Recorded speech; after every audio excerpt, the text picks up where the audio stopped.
Augusto, ti como lembras aquel 19 de maio? Lembras se fixeche as mesmas cousas que un día calquera como presidente?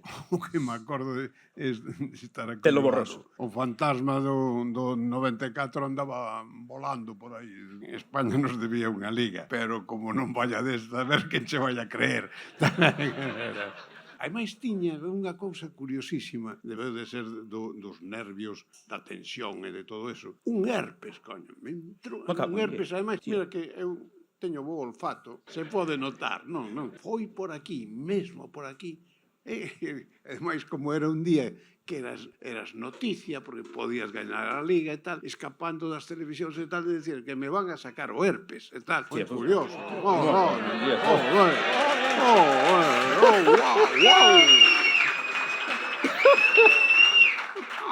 Aquí hai produción, me cago en 10. Vou deber máis favores hasta Pero que... foi un bo día ese.